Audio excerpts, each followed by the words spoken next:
So hello everyone. जो हाँ आज हम चैप्टर करने वाले हैं that is of chemistry class 11th और नीट दोनों के जो स्टूडेंट्स हैं उसको देख सकते हैं। तो that chapter is some basic concepts of chemistry.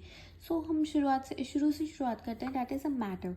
Matter में हमारे पास दो चीज़ होती है, या तो एटम्स होते हैं या तो मॉलिक्यूल्स होते हैं। एटम्स का मतलब क्या हो गया, जैसे सिंगल हो गया, ऑक्सीजन हो गया, नाइट्रोजन हो गया, नियॉन हो गया, जो कि सिंगुलर पार्टिकल्स हैं। मॉलिक्यूल्स हो गया जब ऑक्सीजन और ऑक्सीजन एक साथ जुड़ जाते हैं तो O2 बना लेते हैं, N2 बना लेते हैं। अगर ये दोनों सेम है, जैसे O2 हो गया, N2 हो गया, दोनों सेम है तो इसको हमने बोलते हैं होमो एटॉमिक। और अगर अलग अलग है, जैसे H2 हो गया, CO2 हो गया, NO2 हो गया, अलग अलग है, इसको हमने बोलते हैं हेटेरो एटॉमिक मॉलिक्यूल्स। अगर आपको मॉलिक्यूल्स से एटम्स में जाना है, आपको मतलब नंबर ऑफ मॉलिक्यूल्स गिवन है और आपको जानना है कि आप इसमें एटम्स कितने होंगे, तो आप इसको मल्टीप्लाई कर देंगे एटॉमिसिटी के साथ। अगर आपको नंबर ऑफ एटम्स दिए गए हैं और आपको मॉलिक्यूल्स निकालने हैं, जैसे आपको इस क्वेश्चन में दिया है कि 400 एटम्स जो है वो हाइड्रोजन के प्रेजेंट है, तो हमें मॉलिक्यूल निकालना है C4H10 कितने मॉलिक्यूल्स प्रेजेंट होंगे।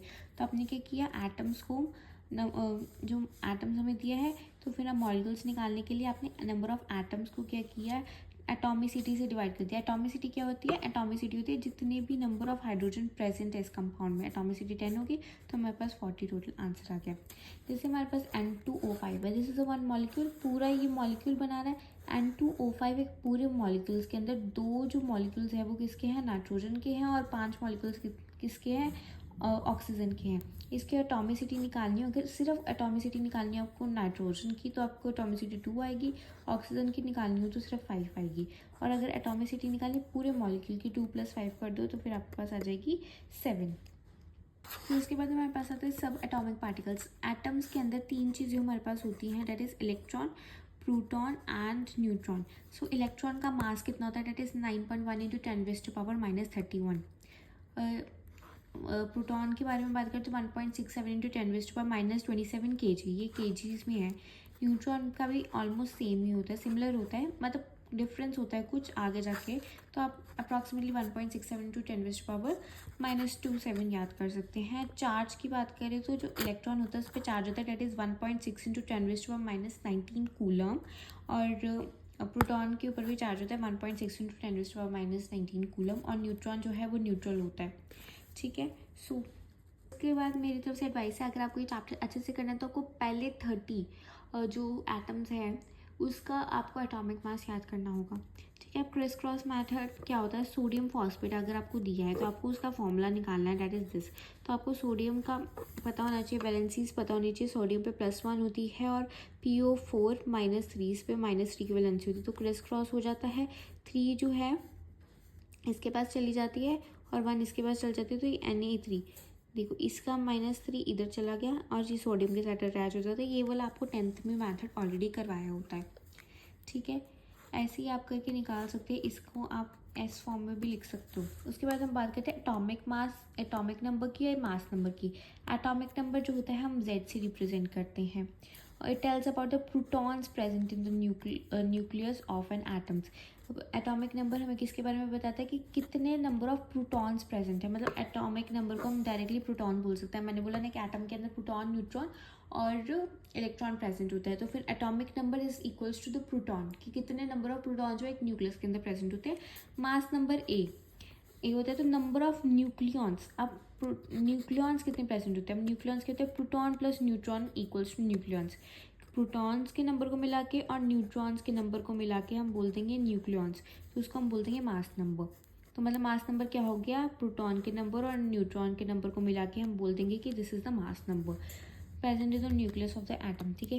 एटॉमिक नंबर हो गया जो प्रोटॉन्स नंबर और प्रोटॉन्स प्रेजेंट है, मास नंबर हो गया जो नंबर ऑफ न्यूक्लियॉन्स प्रेजेंट है। मास नंबर प्रोटॉन और न्यूट्रॉन्स को मिलाकर है, प्रोटॉन प्लस न्यूट्रॉन्स को मिलाकर है, तो यस ये जो है वो बड़ा हो गया, तो इक्वल हो सकता है। Equal in the case of equal हो सकता है या तो फिर बड़ा हो सकता है। देखो अगर हम किसी हाइड्रोजन की बात करते हैं तो प्रोटॉन उसमें कितने होते हैं, 1 होते हैं, ठीक है। तो आप उसके केसेस में देखोगे, अगर हाइड्रोजन की बात करोगे तो A और Z एक साथ होंगे। मतलब आप देखो मास नंबर कितना होता है, 1 होता है हाइड्रोजन का, और एटॉमिक नंबर मतलब Z भी कितना होता है, 1 होता है, ठीक है। मास नंबर मतलब A, सॉरी ए भी 1 होता है ये, तो मतलब A is equal to Z in the case of hydrogen. बात की मोस्टली केसेस में ए जो है मास नंबर जो है वो जी से बड़ा होता है, बिकॉज हम इसमें प्रोटॉन्स और न्यूट्रॉन्स को ऐड करते हैं, तो हम इसमें कुछ ऐड किया तो फॉर श्योर ये तो बड़ा होगा ही। वैसे हम निकाल सकते हैं नंबर ऑफ प्रोटॉन्स, आपको बता दिया वो किसके इक्वल होते हैं, एटॉमिक नंबर के इक्वल होते हैं। और जो नंबर ऑफ न्यूट्रॉन्स होते हैं, हमने बोल दिया कि जो नंबर ऑफ जो मतलब ए होता है, ए हमने बोल दिया कि किसके इक्वल होते हैं, number of protons like Z plus, क्या बोल रही हूँ मैं, प्रोटॉन्स प्लस न्यूट्रॉन्स के इक्वल होता है। ठीक है, प्रोटॉन प्लस न्यूट्रॉन, अगर आपको न्यूट्रॉन निकालना है तो हम जो पी है मतलब A is equal to protons था, प्रोटॉन का number P is equal to Z. ठीक है, तो ये हम क्या कर देंगे, डायरेक्टली माइनस कर देंगे, कॉमन मैथ्स है आपकी। नंबर ऑफ इलेक्ट्रॉन्स जो है वो not equal to number of protons. ये नहीं होता है कि आप लोग बोले कि अब जेड जो है अगर प्रोटॉन्स हैं वो ही इलेक्ट्रॉन्स के इक्वल होंगे, नहीं होगा। मतलब येस हो सकता है पर नॉन बैलेंस में, इक्वल्स टू हो सकता है पर नॉन बैलेंस में। जैसे आप नॉर्मल हाइड्रोजन ले लो तो उसमें येस इलेक्ट्रॉन और प्रोटॉन के नंबर इक्वल हो जाएंगे, पर अगर आप उसमें बैलेंसेस ले लो जैसे +1 -1 तो उसके अंदर चेंजेस होते हैं, वो भी मैं आपको आगे जाके बताती हूँ जब नोट्स में आता है तो।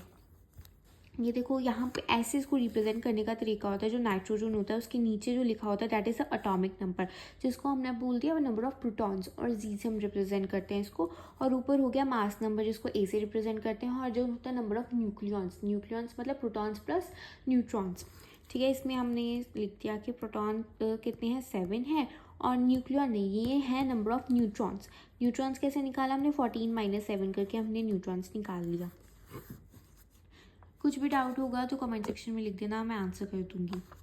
Number of electrons calculation, number of, अब इलेक्ट्रॉन्स की कैलकुलेशन आ गया। इलेक्ट्रॉन्स कैसे कैलकुलेटेड होंगे, न्यूट्रल एटम है, कोई भी चार्ज नहीं है, कोई भी वैलेंसी नहीं है, कोई बॉन्ड नहीं है, तो नंबर ऑफ इलेक्ट्रॉन्स जो नंबर ऑफ प्रोटॉन के इक्वल होंगे, और नंबर ऑफ प्रोटॉन तो एटॉमिक नंबर के इक्वल होता है, तो जो नंबर ऑफ इलेक्ट्रॉन्स है वो नंबर ऑफ प्रोटॉन्स के इक्वल होंगे।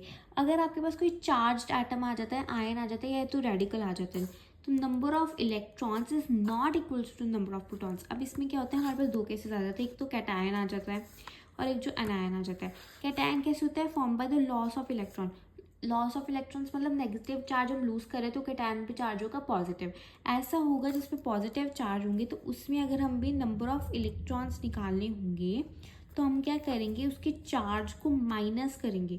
अगर आपके पास कोई जैसे हाइड्रोजन है उसमें +1 आपने लिया चार्ज, तो उस पर अगर आपको नंबर ऑफ निकालने हैं, आपको इलेक्ट्रॉन्स निकालने हैं, तो आपको पता है नंबर ऑफ प्रोटॉन्स कितने होते हैं 1, तो आप इसको माइनस कर दो 1 को इसके साथ, क्योंकि यहाँ पे प्लस है ना, आपने इलेक्ट्रॉन्स लूज़ किए है ना, आप पे पॉजिटिव चार्ज है तो इलेक्ट्रॉन्स लूज़ किए तो मतलब माइनस हो जाएगा, तो -1 यहाँ पे टोटल कितना आ जाएगा, 0 आ जाएगा। आई होप सो आपको समझ आ गई होगी, पर मैं ये लेके चल रही हूँ कि आपने ये वाला लेक्चर सिर्फ रिवीजन के लिए देख रहे हो। ठीक है, अनायन क्या होता है, अनायन अगर आपके अंदर नेगेटिव चार्ज है तो आपने इलेक्ट्रॉन्स गेन किए हैं, आपके पास इलेक्ट्रॉन्स आए हैं, नेगेटिव चार्ज आया है तो मतलब इलेक्ट्रॉन्स आपके पास आए हैं, तो ये गेन ऑफ इलेक्ट्रॉन से बनता है, और इसका मतलब नेगेटिव चार्ज है एटम पे, तो number of electrons is equals to number of proton plus charge, क्योंकि आपके पास इलेक्ट्रॉन्स आए हैं तो आप जो चार्ज दिया होगा आपको वो उसको आप प्लस कर दोगे। ठीक है, एग्जाम्पल में हमने ले लिया, जैसे हमारे पास ये है सोडियम के एग्जाम्पल है, हमने अनचार्ज ले लिया सबसे पहले, तो यहाँ पे 11 जो है हमारे पास नंबर ऑफ प्रोटॉन्स हो गए 11, न्यूट्रॉन्स निकाले 23 - 11 कर दो 12, तो इलेक्ट्रॉन्स इसमें क्योंकि अनचार्ज है तो प्रोटॉन्स की इक्वल हो जाएगा। ठीक है, और अगर सोडियम +1 है, इसमें हमारे पास क्या है, चार्ज है, तो चार्ज है हमारे पास, तो क्या होगा, हम जो ये तो नंबर ऑफ प्रोटॉन सेम हो जाएंगे, नंबर ऑफ न्यूट्रॉन सेम हो जाएंगे, तो आपको क्या करना होगा, इसमें चार्ज +1 है तो मतलब आपने लूज़ किए हैं इलेक्ट्रॉन्स, तो -1 हो जाएगा 10 हो जाएगा। फॉर एग्जांपल हमने क्लोरीन की ले ली, 17 इसके नंबर ऑफ प्रोटॉन्स हो जाएंगे, नंबर ऑफ न्यूट्रॉन्स कितने हो जाएंगे 17 - 35, अगर आपको 35 - 17 न्यूक्लियॉन्स पूछेंगे तो डायरेक्टली 35 आ जाएगा।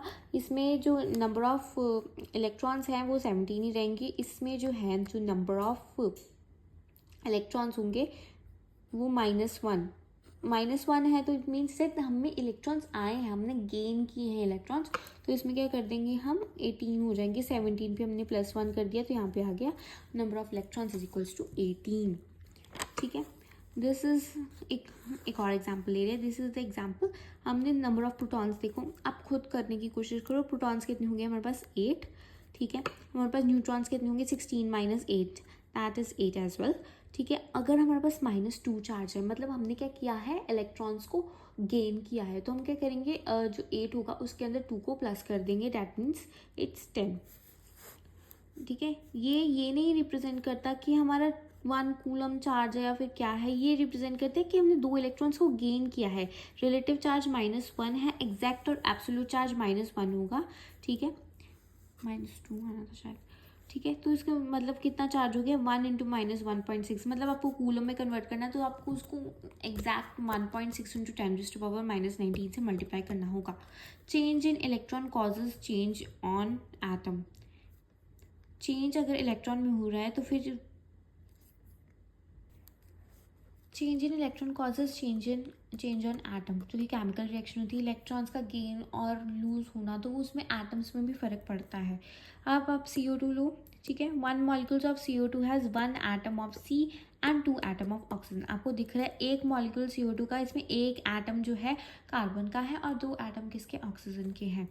ठीक है. अब इसमें इलेक्ट्रॉन्स निकालो. इलेक्ट्रॉन्स कितने होंगे, कार्बन ये इतना आपको होना चाहिए. आपको 1 to 30 तक जो एलिमेंट्स है उसका आपको याद होना चाहिए, atomic number and mass number. ये आप याद कर सकते हैं. हमें कार्बन का पता है, कार्बन का जो एटॉमिक नंबर, आपको अगर निकालना है आपको नंबर ऑफ प्रोटॉन्स, तो आपको क्या करना है, एटॉमिक नंबर को ऐड करना होगा. लाइक हम सबसे पहले प्रोटॉन पे फोकस करते हैं. कार्बन का एटॉमिक नंबर होता है 6 और ऑक्सीजन का एटॉमिक नंबर होता है 8. तो आपने 6 + 8 × 2 किया तो ये ऑलमोस्ट आ गया 22. ठीक है. इलेक्ट्रॉन्स निकालने हैं, कोई भी चार्ज नहीं है, अनचार्ज है, तो डायरेक्टली इसका भी 22 आ गया. न्यूट्रॉन्स निकालने हैं तो यस आपको चाहिए होगा इसकी केस में इसका मास नंबर भी. तो आपने मास नंबर निकाला और आपने डायरेक्टली इसको मल्टीप्लाई कर दिया तो आपका आंसर आ जाएगा. मॉलिक्यूलर मास होता है कार्बन का 12 + 16 × 2, इसका होता है 16 × 2. तो आपका 12 + 32 आ गया 44. आपका हो गया मास नंबर. 44 - 22 करो तो it will be 22. NO2 electrons, protons और न्यूट्रॉन्स इसके निकाल लेना, दैट्स योर वर्क. हम इसके भी NO3-1 हम देख सकते हैं, इसको भी निकाल लीजिए. नाइट्राइट आयन इसको बोलते हैं. एन के अंदर जो होता है हमारे पास एटॉमिक नंबर, एन का जो होता है वो 7 होता है, इसका जो होता है वो 8 होता है. तो आप इसको निकाल लेना. और इसको भी, ये आपकी सारी होमवर्क है, आपको कमेंट में इसके आंसर्स देने हैं. ठीक है. ये आप सभी एक साथ देख लेना इसके सॉल्यूशंस भी. इन the case of hydrogen, alert during calculation of neutrons, क्योंकि न्यूट्रॉन्स जो है वो कैलकुलेट करने में, ठीक है, नंबर ऑफ न्यूट्रॉन्स 0 आ जाते हैं. ठीक है. इसमें न्यूट्रॉन्स नहीं होते हैं तो इसलिए 0 लेकर न्यूट्रॉन्स कैलकुलेट करना. Okay. So thanks for watching. This is the first lecture और ये इंट्रोडक्शन थी. अब हम नेक्स्ट लेक्चर में जो हम पढ़ने वाले हैं दैट विल बी आइसोटॉम्स. तो 13 मिनट्स की हो गई है ये video. So will meet you in the next lecture. तब तक के लिए stay connected and keep watching एनोक्युलम.